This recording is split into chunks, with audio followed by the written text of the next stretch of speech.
Biyernes, Pebrero 4, Atangi, Paminawa, Panata sa Bayan, the KBP Presidential Candidates Forum.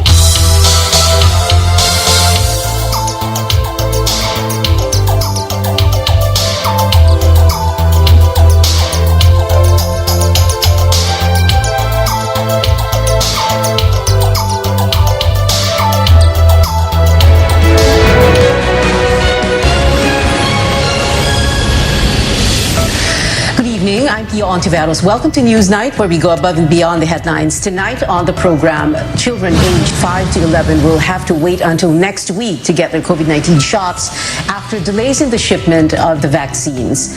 Aspirant Bongbong Marcos skips yet another presidential forum. The Commission on Elections says missing events like these is a red flag. And sigh of relief for Army's BTS member Jimin sends a reassuring message after undergoing an operation and catching COVID-19.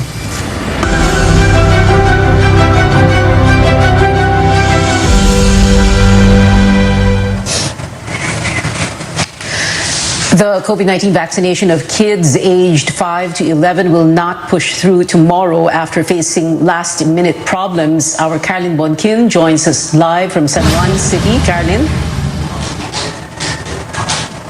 The Phil Oil Flying V Center here in San Juan City is just one of the 6 inoculation sites that were supposed to start vaccinating 5 to 11 years old on Friday. Health workers here already did a simulation of the rollout earlier, and in fact, decorations are already in place, like balloons and these colorful flags to make the children more at ease. But just this afternoon, the San Juan City government already sent messages to parents of over 2,000 kids rescheduling the supposed vaccination on Friday and Saturday to next week. Presidential Advisor for COVID-19 Response Vince Dizon announces the rollout of the pediatric vaccination for this age group has been moved to Monday, February 7th. He cites delays in shipping of the Pfizer vaccines due to logistical concerns. 760,000 low-dose Pfizer vaccines were supposed to arrive tonight, but the delivery was rescheduled or has been rescheduled to Friday night. DHL wrote DOH informing them of the delay. I think it was an issue with the plane that was going to bring the doses here tonight. So there's a delay of 1 day. So it will arrive tomorrow evening. So because of that, we will have to postpone the launch to Monday. So instead of tomorrow. In a statement, the health department said they decided to reschedule to ensure adequate preparation and distribution of the vaccines. Again, children aged 5 to 11 cannot take the usual Pfizer vaccines reserved for 12 years old and above because the younger age group is only recommended to take a low dose. Pia. Carolyn Bonkin there reporting live from San Juan City. Well, Cebu City also pushing back its vaccination schedule for children aged 5 to 11 because of the high number of COVID-19 cases in the city. Cebu's City Health Office Chief Jeffrey Ibones says they were supposed to begin the vaccination after February 4, but they're now moving the rollout to February 14. The Regional Health Department yesterday reported nearly 7,000 active cases in Cebu City, including 210 new infections. 12 deaths were also reported on the same day. The city government says there will be a series of meetings with the Cebu Pediatric Society to further enhance preparations for pediatric vaccination. While the government has moved pediatric vaccination to next week, some parents are hesitant about having their children inoculated. Our senior correspondent David Santos reports. Just outside Manila Zoo, adults eager to tour their kids and have them vaccinated as well. May privilege na sila na lumabas, gaya ngayon. Kailangan natin niya. Kung tayo nga mga adult, kailangan natin ng protection, di ba? Manila Zoo will be among half a dozen sites where the first batch of 5 to 11-year-olds will be getting their COVID vaccines. The DOH reports close to 400,000 children have become sick with COVID, with almost half of them within the 5 to 11 range. A separate study shows of the more than 1,800 kid hospitalizations, majority recovered but close to 150 died. While some parents are eager to have their kids vaccinated, many others remain hesitant. In a slum area in Manila, we met Christina, whose 3 of 4 grandkids are eligible to be inoculated. Hindi naman kami nakakasigurado dahil marami kaming nababalitaan na negative. I asked her where she got her information. Sa TV, maraming lumalabas na mga, hindi lang sa TV, sa lahat ng media, nalalaman po yan. nangyayari, ma'am?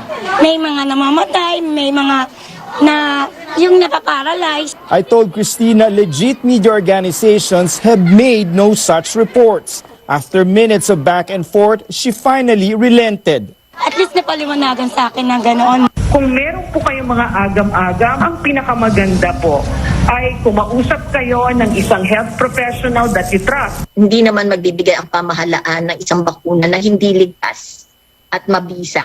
Aside from life-saving protection, experts say vaccinating kids is also a shot at returning to schools and hopefully a normal childhood. David Santos, CNN Philippines. Amid concerns on the inoculation of kids aged 5 to 11, 2 people have sought a temporary restraining order against pediatric vaccination. Journalist Dominic Almelor and a Girly Samonte filed a petition with a Quezon City court for the, quote, unconstitutional directive of the Health Department on the rollout of COVID-19 shots for the age group. They also want the order deemed null and void for what they say is being issued in grave abuse of discretion.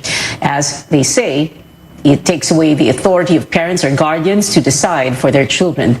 Petitioners cited a portion of the DOH directive which says the state may give consent if a parent or guardian refuses to have their children vaccinated despite the desire or willingness of the child. They also note vaccines are not yet fully approved, so children should be spared from what they say is undue experimentation.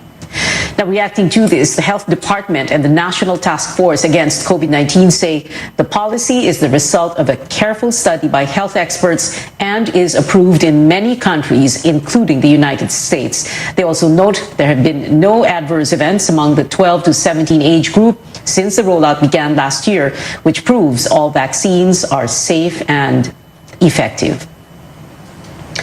Now, more schools in areas under Alert Level 2 will be open for face-to-face classes. Education Secretary Leonor Briones has ordered all regional directors to implement the resumption and expansion of limited face-to-face classes for both public and private schools in their areas. 28 pilot schools in Metro Manila will start classes on February 9. By February 14, 57 schools in the Calabarzon region will take part in the expansion of face-to-face classes. Around 100 schools in Bulacan have also expressed readiness to reopen physical classes by February 21. Briones says these schools need to first secure a clearance from their respective local governments.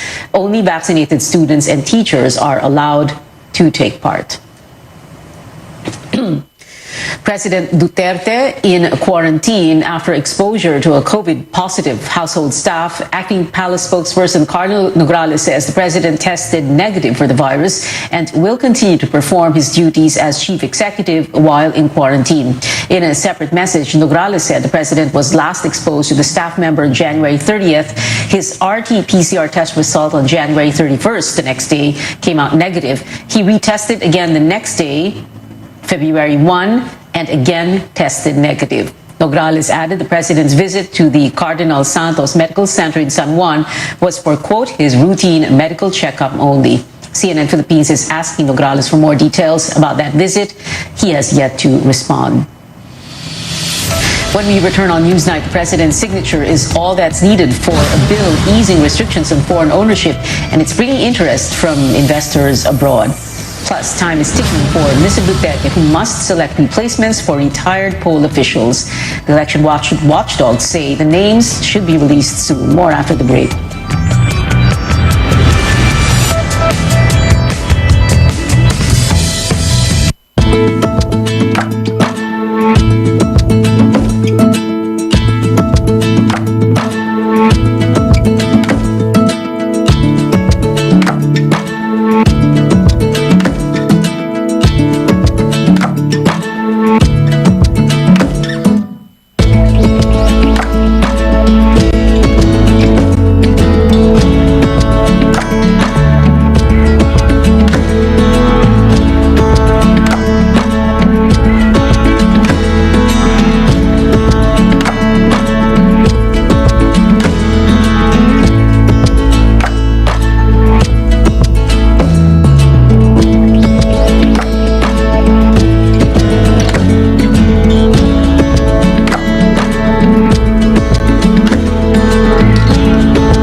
ka ba talaga dito? Ano ka ba? Mabait si Papa.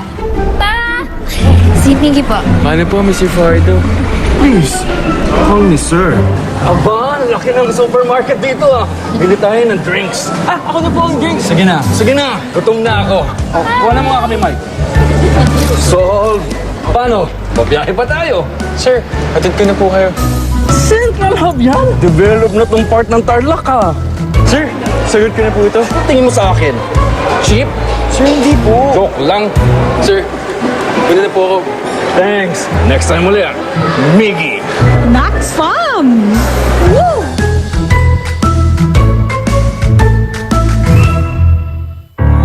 Kay dami mong pinagdaanan, ngayon pa ba susukuan? Kung lahat tayo'y nabibigatan, sama-sama natin tong lagpasan. Sa bawat laban, hinebra tayo. At sa pag-ahon, hinebra tayo. Sa huling patak ng bagong tapang, pagsubok mo ay malalampasan. Sasama-samang huling patak, tumitindi ang bagong tapang. Laban. Hanggang sa huling patak. Para sa pangarap, para sa pamilya. Para sa bayan. Hanggang sa uli patak, para sa One Never Nation.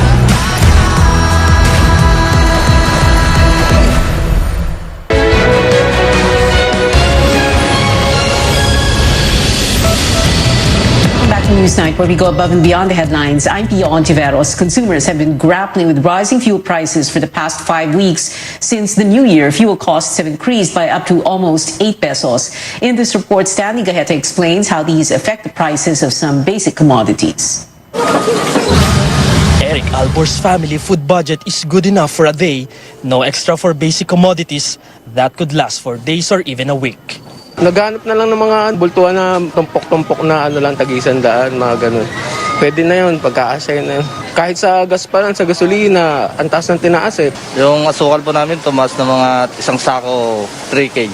Sa itlog naman po, meron pong 150, 165, tsaka 170. Albor is paying more for food as a result of pass-on production and transportation costs from the agriculture sector due to the steady rise in fuel prices. Pag sinasabi nating petroleum, unang-una doon is fertilizer agad. So, sa ngayon po, nagdoble na ang presyo ng fertilizer. Binabawasan na nila yung input ng kanilang fertilizer kasi ganun lang yung kaya ng pera nila. Supermarkets can't help but also raise prices of basic items like canned goods, infant formula, and adult milk this month because of higher costs from the source. Ang pagpresyo ng isang produkto is a management decision. By whom? By the manufacturer. Maaring it pushes them to decide, okay, it's time to increase our prices. Fuel prices have risen since the beginning of the year, and the latest was by almost 75 centavos per liter for gasoline and diesel. But the transport sector is cautious on seeking a fair increase at this time. Very careful ang piston sa paggamit ng option na yan. Kasi nga, ang tatamaan din, mga ordinaryong mga kababayan din natin. According to the Energy Department, fuel prices keep rising because of uncertainties in the global market, in particular, tensions in Russia and Ukraine and the Middle East. Supply disruption in Turkey due to pipeline explosions and production concerns on the part of the Organization of Petroleum Exporting Countries despite rising demand. Tumataas ang pangangailangan sa krudo at petroleum products. Tumaas na ang demand, nagkaroon pa ng problema sa supply. For an oil import-dependent economy, the government continues to monitor global prices and tries to mitigate their impact on consumers like Eric Albor. Napaka-volatile ng prices sa petroleum product. Maaring bumaba kagad, hindi mo naman kagad mabawi kagad yung tinaas mo. The Energy Department says global oil demand will remain high as economies reopen and recover from the effects of the pandemic. Stanley Gahete, CNN Philippines. As the country eases pandemic restrictions, the government is also relaxing rules for foreign investors. A proposed law allowing full foreign ownership of businesses now up for the president's approval. Senior correspondent Lois Calderon explains what that will mean for ordinary Filipinos. A game changer for foreign investors. The Philippines has rewritten economic rules by opening up telecommunications, airlines, and railways to foreign ownership 100%. The bill amending the Public Service Act is about to become a law, with President Duterte's signature set to seal it. For decades, foreigners can only own up to 40% in those industries. That turned off big foreign names back when the Philippines was in search for a third telco player. Let us hear Lars Wittig, president of the European Chamber of Commerce of the Philippines. These companies we expect to return here. So now we say yes to billions, we say yes to Elon Musk, we say yes to the latest state of the art. Europeans look interested in transport infrastructure too. We can all compete on the same terms for domestic freight, domestic travel, and that will only be for the better of the Filipinos, for logistics. We expect foreign direct investments to maybe go into a double-digit billion-dollar level. Lawmaker Joey Salceda expects an increase of up to 300 billion pesos in foreign direct investments over the next 5 years. Yet amid the cheers, there were jeers too. Critics and militant groups Gabriela and InfraWatch attack the redefinition of public utilities as unconstitutional. Still, lawmakers put a safeguard to protect national security and sovereignty. Foreign state-owned enterprises are prohibited from owning capital in any public service classified as public utility or critical infrastructure. State-owned China Telecoms owns 40% of third telco player Dito Telecommunity. Dito says the Beijing-owned telco will keep it that way. So we're still studying it. For telco, kailangan mo ng malaking pera talaga. And if the local market cannot provide that money, then foreign investors really are needed. No? The 40% stake ng China Tel, that's unimpaired. Lifting foreign ownership limits is a game changer, not only for a business. Those who support it hope it will translate to cheaper airfare, train tickets, shipping costs, and faster internet. For when there's greater competition, it's the consumer who wins. Lois Calderon, CNN, Philippines. A relief for employees as lawmakers seek to prohibit working beyond 8 or 12 hours. Calamba City Representative Joaquin Chipeco filed the Workers' Rest Bill, which will apply to those even working from home. Under the measure, employers will not be allowed to call, email, or message their employees during rest hours. Corresponding fines will be imposed on violators. Chipeco's bill is the counterpart of Senator Francis Tolentino's proposed measure. Workers share their sentiment on the proposed law. Suportado ko yun na hindi na pwede dapat aguluhin. Halimbawa, pag nasa bahay na yung empleyado, tapos kailangan magaganto for emergency kasi kulang yung empleyado. Feeling ko hindi dapat gawin yon kasi rights namin na magpahinga na. Depende yun kuya sa sitwasyon kung kinakailangan tapusin yung dapat tapusin ngayong araw. Pwede naman po. The Labor Department says it supports any proposal that will benefit the welfare of workers, but the department is apprehensive about penalizing employers.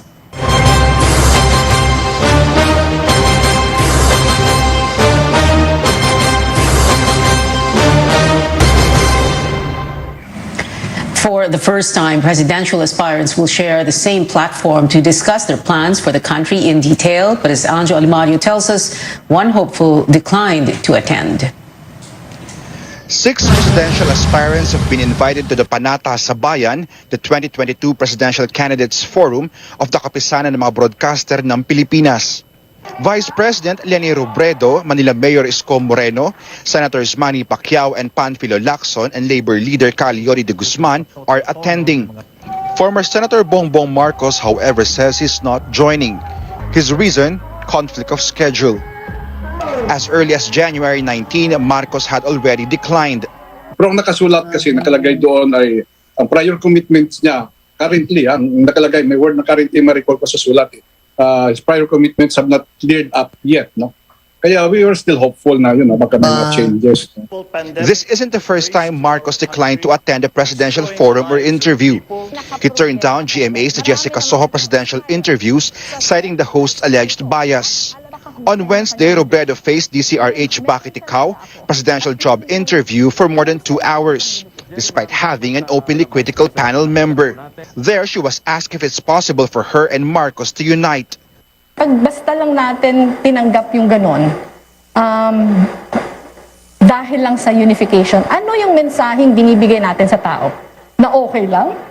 Na okay lang yung lahat ng mga abuses na ginawa in the past? Na okay lang yung korupsyon? Na okay lang na convicted ka of a crime na hindi mo pa napapanagutan? Yung conviction mo ay ino-offer mo ulit yung sarili mo? Robredo was in Pampanga on Thursday to turn over antigen test kits in Guagua and Angeles. Meanwhile, Manila Mayor Sco Moreno is urging Filipinos to rekindle the patriotism and love of country of our World War II heroes and emulate their trait as we fight COVID-19. Senator Panfilo Lacson, on the other hand, is offering two possible solutions to mitigate the oil price increases. One is to amend the provision on fuel excise tax under the train law. The other is to push for a joint oil exploration in the West Philippine Sea. Sa akin, maganda rin yung, sa ngayon, ang alam ko, pumapagi yung China doon sa 60-40, meaning 40% lang sila. Sa akin, symbolic yun, at hindi na natin papayagan. Pagka sila sumang-ayon doon sa ating saligang batas na sa joint exploration, yung joint endeavor, no? At 60-40, ibig sabihin, sa akin, subliminally, kinikilala nila sa atin yun. Anjo Alimario, CNN Philippines. Calyodi de Guzman slams Marcos for declining to attend the KBP forum. For the labor leader, Marcos's refusal to participate in the event shows he'll also back out when faced with crisis if he wins the presidency. The Commission on Elections says non-participation in forums and debates is not a red flag for the poll body, but for COMELEC spokesperson James Jimenez, skipping these events is a red flag for voters and a missed opportunity to know more about the country's aspiring leaders. I think it's very important that in recognition of how important it is to the people, that we acknowledge that they failed to show up, right? It's not going to be glossed over. It's not going to be ignored. They're going to have a podium right there with their name on it and no face above it. So that's their lookout. Catch the KBP Presidential Forum tomorrow at 9 in the morning, moderated by our senior anchor Rico Hizon and ABS-CBN's Karen Davila. The forum will be simulcast on our news channel, ABS-CBN, TV5, and over 300 broadcast stations nationwide. Our senior anchor, Pinky Webb, will also host a pre-forum special at 8:30 in the morning, only here on CNN Philippines. Various groups urge President Duterte to disclose his short list of possible replacements for 3 COMELEC officials who retired this week. Trisha Terada filed this report. With just 3 months to go before the May elections, President Duterte has yet to pick replacements for retired COMELEC Chairman Sherif Abbas and Commissioners Rowena Guanzon and Antonio Co. Jr. Participate a non-partisan coalition of academe, civil society organizations, youth groups, and sectoral leaders wants the president to disclose the shortlist and specific standards he will be using to select the next officials of the poll body. They say the public has the right to know.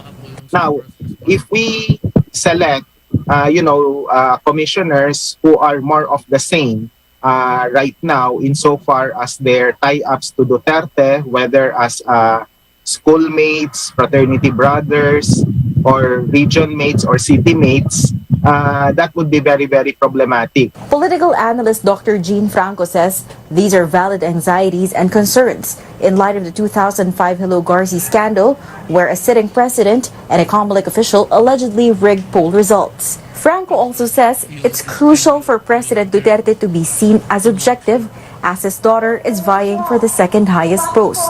If the president has a hand in filling all these vacancies, then syempre hindi maaalis na mag-alala at magkaroon ng suspecha yung mga tao. So the COMELEC and even the president himself should be transparent. The COMELEC will soon be composed of 7 members, all handpicked by President Duterte. Same scenario in 2016 when all commissioners were appointed by then President Noynoy Aquino.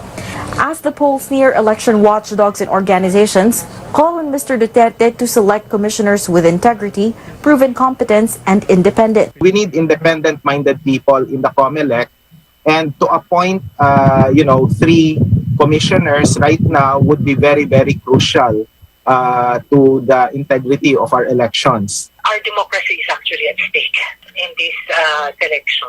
Kung walang tiwala yung mga tao dito sa tatlong ito, di malulusaw din yung tiwala dun sa resulta at yung conduct ng buong May 2022 election. Franco and Aro say the president must pick candidates outside his circle to send a clear message that his choice was based solely on their integrity and experience. Trisha Trada, CNN Philippines. Straight ahead, BTS member Jimin gives an update on his health after testing positive for COVID-19 and undergoing surgery. And we take a look at how the national team fared against South Korea in its AFC Asian Cup semifinal match. Stay tuned to CNN Philippines.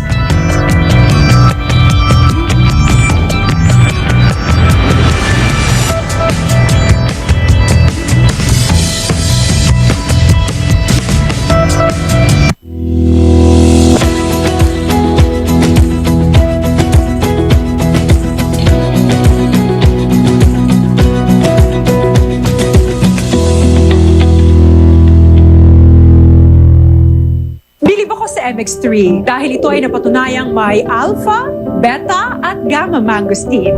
MX3 capsule helps avoid pain discomfort para iwas sakit. Tested and proven na low sodium, cholesterol-free at fat-free. Dito ako sa tunay, natural at original.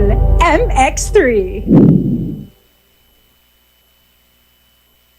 Mahalagang paalala, ang MX3 capsule ay hindi gamot at hindi dapat gamiting panggamot sa anumang uri ng sakit. Sure ka ba talaga dito? Ano ka ba? Mabait si Papa. Pa! Si Pinky po. Paano po, Mr. Fardo?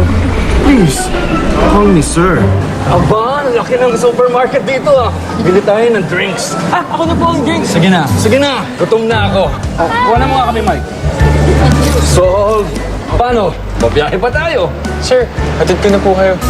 Central Hub yan! Develop na tong part ng Tarlac ah. Sir, sagot ko na po ito. Tingin mo sa akin.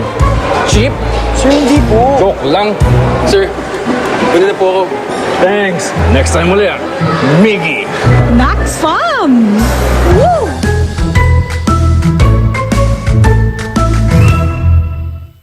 Amid the darkness, look on the bright side. It has never been this good for Philippine golf. The country was able to send its best golfers to the last 2 Olympics and clinched a major championship. First, Miguel Tabuena competed in Rio 2016, followed by Bianca Pagdanganan and Filipino-Japanese golf sensation Yuka Saso in Tokyo 2020. Months before Tokyo, Yuka won the prestigious U.S. Women's Open. With Philippine golfers breaking through on a global stage, the country's golfing community thrived and became vibrant. It's always an honor to play for the flag. There's always a different feel of playing for something bigger than yourself. It's really great to see how much golf has taken off, especially last year. It was a tough year for everyone, but I think golf is one of the sports where you could implement safety protocols. Since 2005, International Container Terminal Services Incorporated, or ICTSI, has been supporting the training of Filipino golfers, including the staging of pro circuits by Pilipinas Golf. ICTSI and PGT, LPGT are doing a great job providing the professional golfers to have a tour in Philippines. Me, Yuka, and Bianca would 100% agree that we wouldn't be where we are now without ICTSI. Over the years, golf greats like Jennifer Rosales and Frankie Mendoza and current superstars like Yuka, Bianca, and Miguel have gotten support from ICTSI and Pilipinas Golf, helping them achieve their goals, including the promotion of Philippine golf worldwide. With ICTSI's support, golf is the silver lining in Philippine sports. I'm Sam Sidwani, CNN Philippines.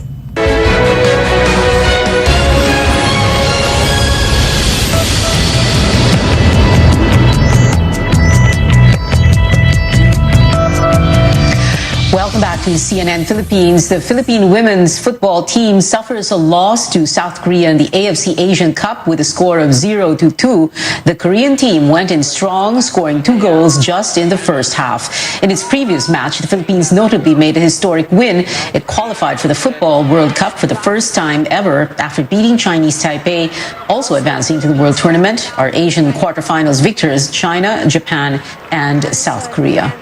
And before we go, Jimin of BTS delivering some good news to fans yesterday, assuring them he is recovering well after catching COVID-19 and undergoing an operation. The K-pop idol posted an update on web platform Weverse saying he may be able to leave the hospital soon. BTS management company announced earlier this week that Jimin was diagnosed with the virus on Sunday and had to undergo surgery for acute appendicitis the next day. And that is it for tonight. Join me again on News.ph at 7 p.m. I'm Pia Ontiveros for Newsnight, where we go above and beyond the headlines.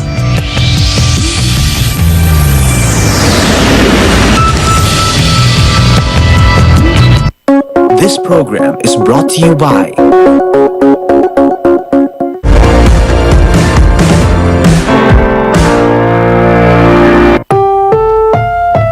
This program is rated PG. It contains themes and scenes between RPN Radio Philippines Network DXTD Dipolo Radio Ronda.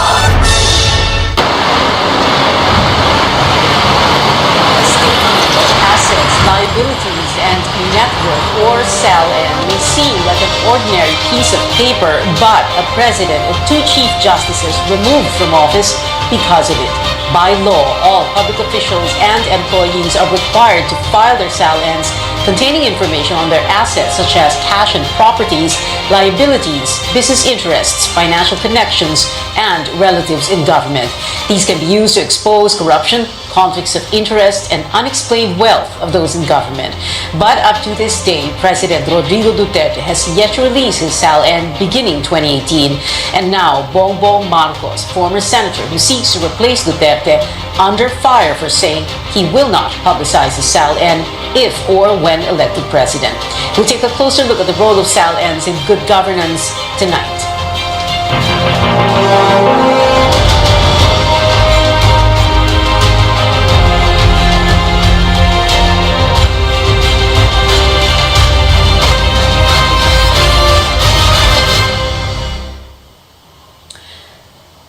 Good evening, I'm Pia Ontiveros. Welcome to your weekly political appointment fix, politics as usual. Our guests tonight, joining us via Zoom, Attorney Christian Monsod, one of the framers of the 1987 Constitution, and senatorial aspirant, lawyer, attorney Chel Diokno.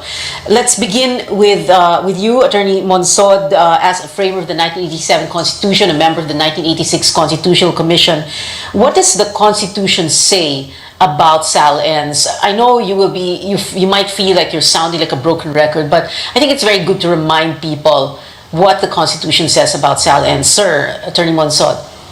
Yes, well, under Article 11 on accountability of public officers, that is Section Attorney 17. Monsod? Yes. Sorry, can you hear me? Attorney Monsod? Yes. Yes. Can you hear me?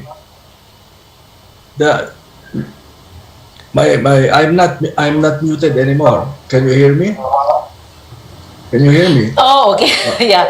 Hi, sir. Yes, now I can hear you, sir.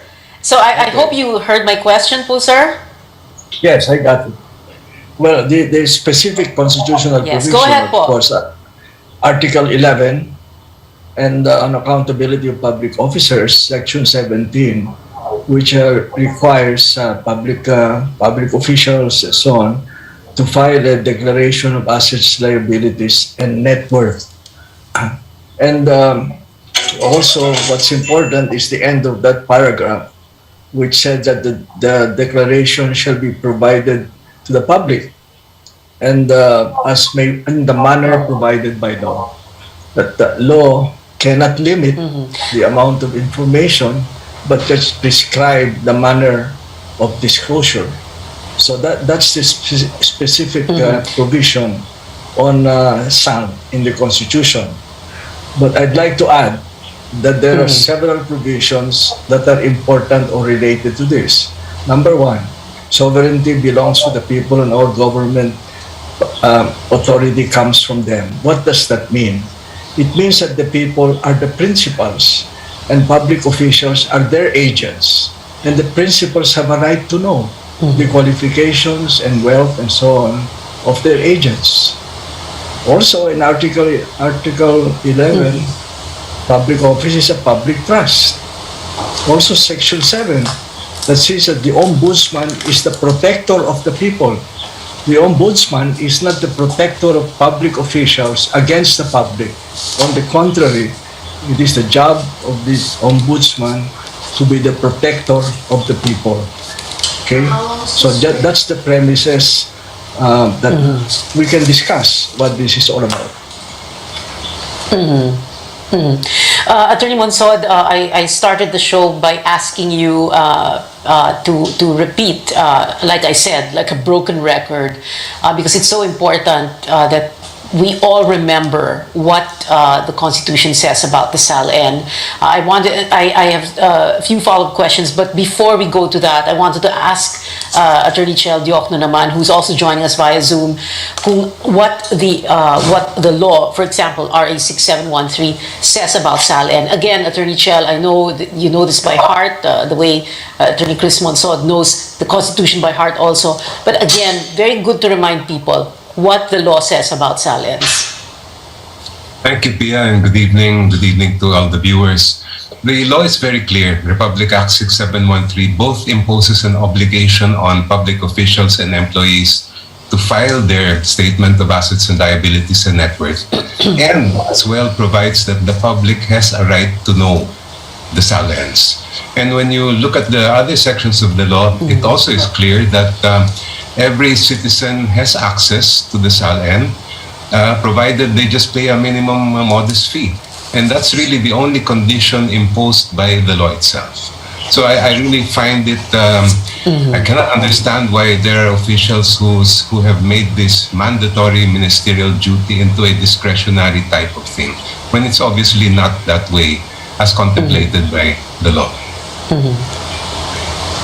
Okay, so now the follow-up questions, and it's good that we heard you first, you also, Attorney Chel. So both of you saying what public has the right to know, and as Attorney Chel was mentioned the word discretionary, because what's happening is that we have laws or rules or guidelines from different offices, including the Office of the Ombudsman, about when these can be released. Who can apply for a copy of SALN of so-and-so, what should be submitted.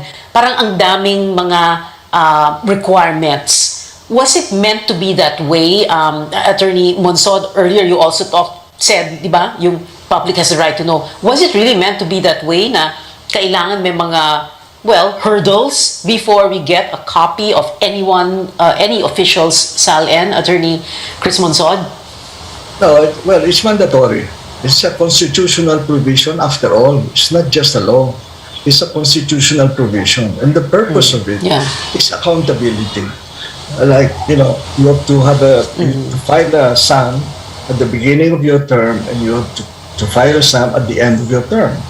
And then the information to the public is, if there is a questionable increase in your wealth, for example, they have a right to know what happened, how come that you increase your wealth disproportionately to your compensation as a government official.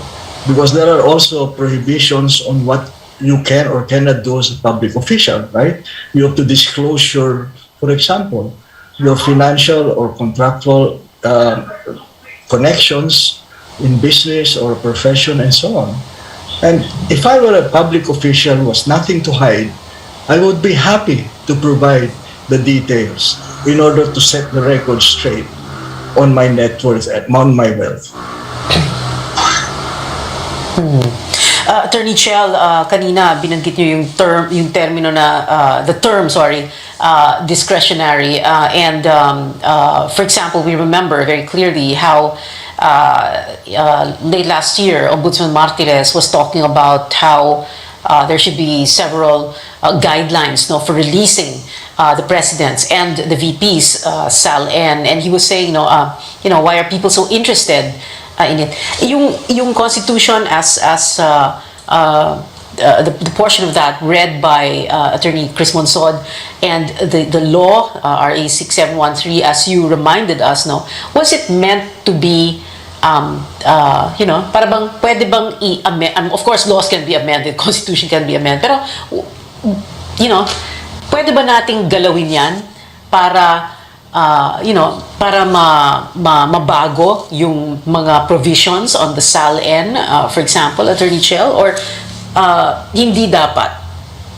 The law is the law. Until it's amended, it must be followed by everyone, especially by our public officials.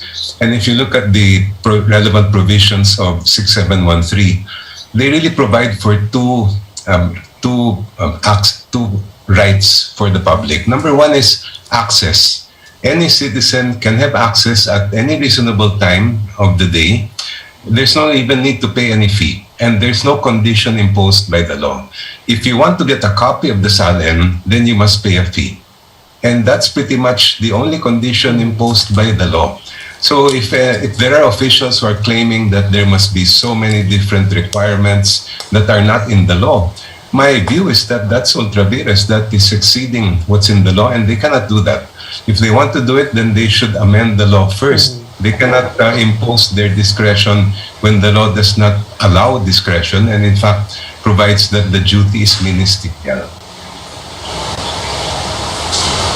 Well, we've had top government officials, falling, or the acts falling on top government officials because of this. And President Duterte has said that he didn't want to release his SAL-N beginning 2018.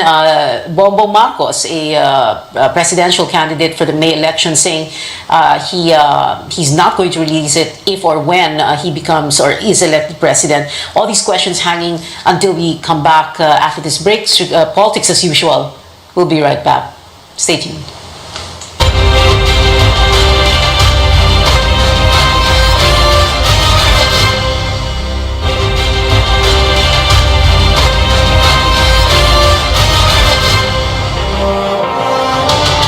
Welcome back. This is Politics as Usual. I'm Pio Ontiveros, a Chief Justice and incumbent President removed or medyo sumabit dahil sa issue ng Statement of Assets, Liabilities, and Net Worth ng SAL-N. That is what we're talking about tonight with Attorney Chel Diokno and Attorney Christian Monsod.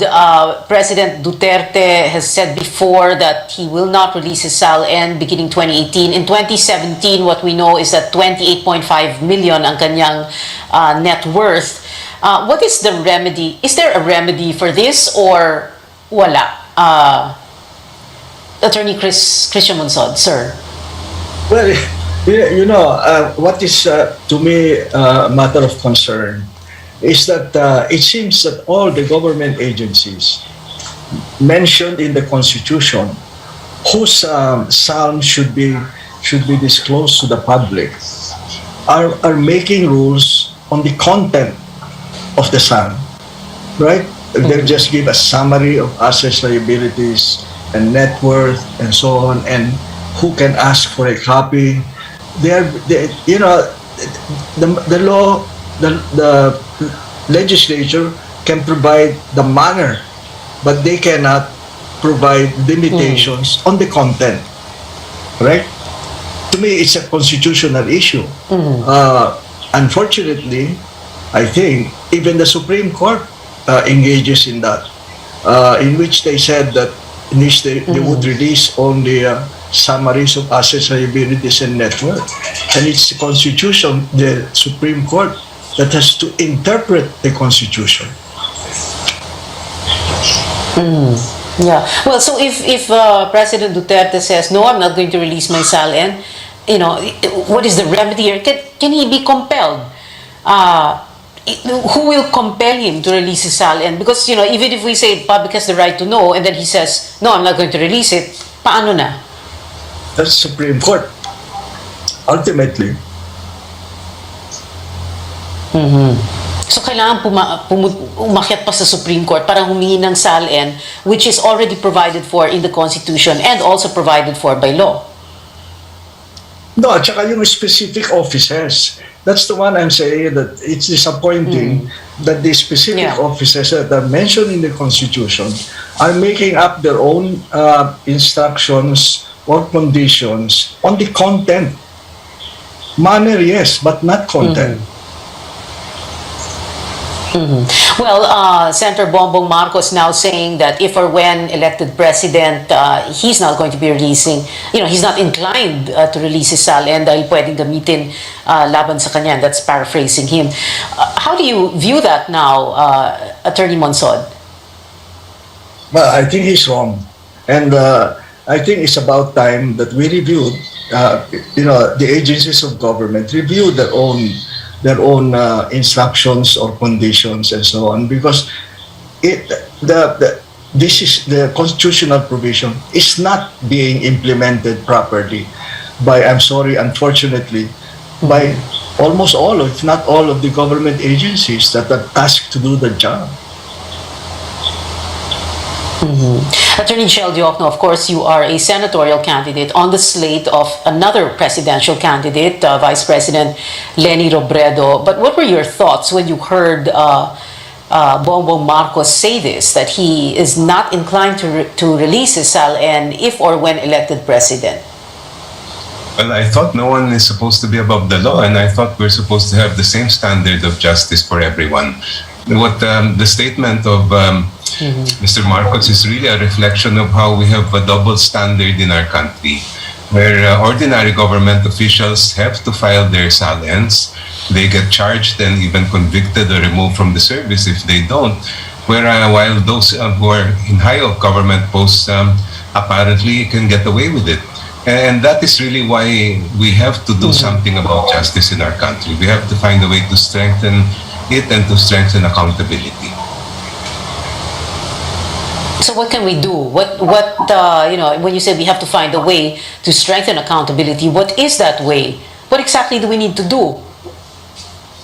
Well, first of all, what remedies are available?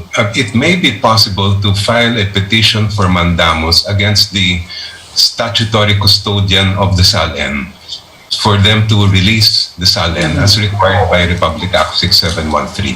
That could be filed in any of the courts that have jurisdiction over mandamus.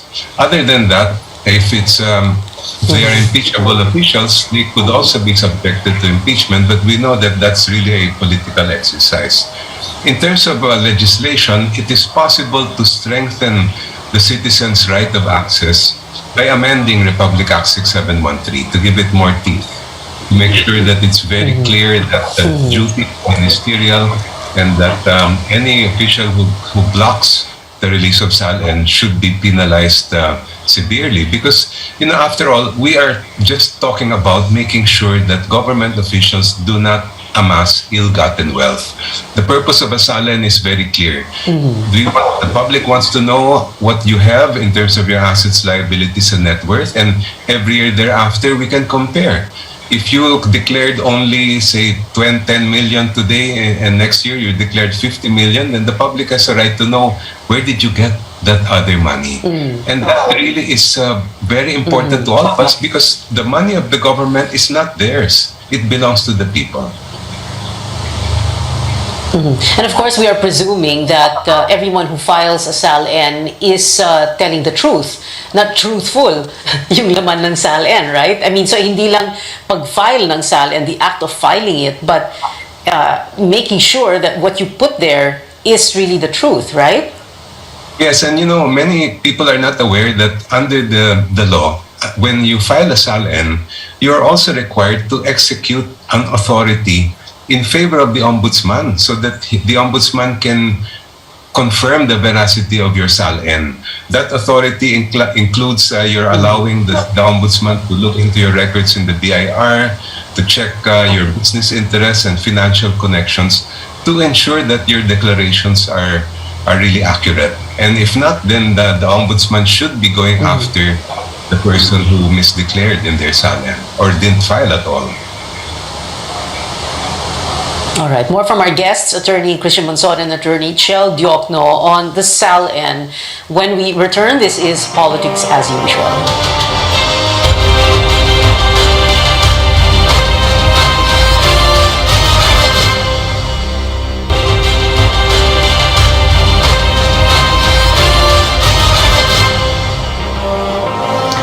This is Politics as Usual. We are on our final stretch. Our guests, Attorney Christian Monsod and Attorney Chel Diokno. We're talking about SALNs. My final question, Attorney Diokno and Attorney Monsod, is this: can anyone be above the law for any reason whatsoever? Pwede ba siyang exempted dun sa batas ukol sa Statement of Assets, Liabilities, and Net Worth? When I say anyone, I'm referring specifically to the incumbent president, so President Duterte, saying, no, I don't want to release my SALN and therefore he will not.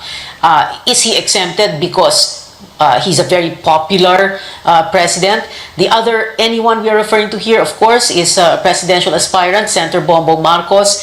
Can he be exempted from the law? Is he above the law? Because, for example, well, he's very popular right now. Pre-campaign surveys put him at 50% and above in survey rankings. Meron po bang pwedeng ma-exempt? Tulad nila, halimbawa, Attorney Chel Diokno, you first, and then Attorney Christian Monsod, then we'll go to final words. But no one, as in no person at all, is allowed to be above the law. That's precisely why we have a law. Whenever Congress passes a statute, that is meant to be applied uniformly to everyone. And no one, especially those who are in government, can say that they are exempted. In fact, it is the opposite. Those in government should be the very first to abide by what is the law, because that's their purpose in sitting there. The authority that they wield is not their authority. Sovereignty comes from us, and we give our officials the government authority that they have. Therefore, they must abide and comply with all legal requirements, especially requirements like the SALN that have to do with ensuring that public office is a public trust and ensuring that there's no corruption in the government, that our money, the people's money, is not squandered or stolen by those in power. Attorney Monsod? Yes, well, I agree with Attorney Diokno. Nobody is above the law. And just on current events, even the #1 tennis player in the world is not above the law. When what happened to Djokovic, what more the president of a country, as Shell has properly said, that is the highest position, and it's a public trust. How can we trust a government when we cannot trust a president? Public office is public trust. Final words, Attorney Chel Diokno, you first. Thank you, PM. Transparency and accountability are the heart of our democracy. That's in fact the reason why we kicked out the dictatorship. And that's why it's very clear in our constitution and in the laws that have been passed that we should have transparency and accountability. That's precisely the purpose of Republic Act 6713, the Code of Conduct of Public Officials and Employees, to ensure that our government officials don't hide their assets and that they are true to their duty and obligation to really be honest and not corrupt, and that they will just serve the people rather than being served by the people. That's why, to me, it's really sad, and I'm really determined to make sure that laws like Republic Act 6713 are given more teeth, and that we can restore the virtues of transparency and accountability to our government.